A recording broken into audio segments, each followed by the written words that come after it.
So I got my first exposure recently to the works of Victorian novelist Charles Reade, someone whose name has come up a lot for me over the last 13 years. He comes up a lot in discussions of Victorian literature and of the Victorian era. He comes up a lot in discussions of other Victorian authors, but he's not somebody who's super widely read today. And up until now, he's not somebody I had ever gotten any exposure to. So this is Peg Woffington, one of his earliest novels, 1853, I think. And it's about Peg Woffington, an 18th century actress. And that alone makes it kind of fascinating. There's not really a lot of Victorian novels, at least not that I can think of, that are about actresses. And so the 1899 Doubleday edition has an intro by Austin Dobson where he goes into a little bit of the background. He talks a little bit about how there was this French woman who would do this act where she would walk across a tightrope, but with two babies in baskets hanging from either side of her as she walked over the tightrope. And one of the babies who was in the baskets as she would do her tightrope act grew up to be a famous actress, Peg Woffington. And Charles Reade found himself very captivated by Peg Woffington.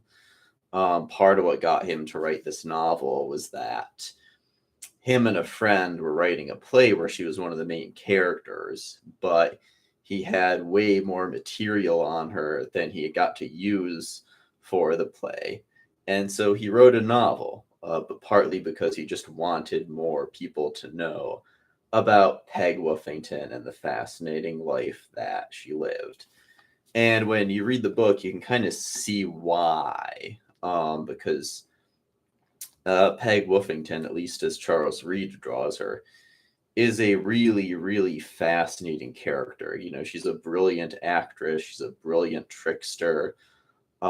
She loves to brilliantly spar with people. She can spar verbally with Colley Cibber, the 18th century actor and playwright who's also a character in the novel.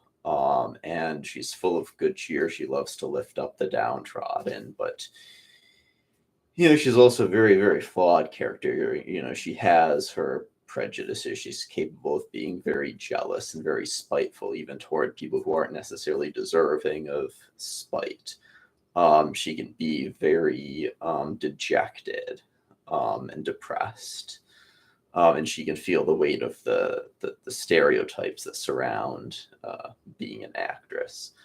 But in the end, I feel like you come away, at least I come away, finding her very, very admirable. And it's easy to see why Charles Reade was so intent on writing a novel about her. So yeah, it's a very short, fast-paced novel. It's a couple hundred pages, like a little less than 300 in this edition. And this Doubleday edition has some nice illustrations. And yeah, it reads, it's a novel, but it really does read a lot like an 18th century drama.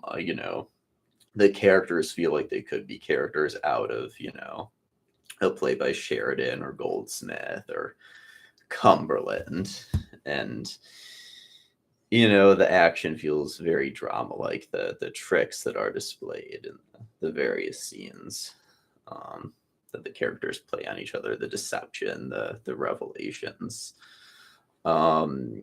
One of the characters, through which a lot of it is told, not all of it, but a lot of it is this guy named Triplet, who's called Triplet because he's a playwright and a scene painter and an actor, but he's very bad at all of them and doesn't make a lot of money and struggling to feed his family. And he's this very poor, hapless sort of guy. but he's always sort of caught up in the middle of all of the action, even though he's not directly involved in a lot of it. And he's always in very, very amusing positions. Kind of holds the whole thing together in a way. But yeah, very fascinating book for a lot of reasons. Very glad I read it.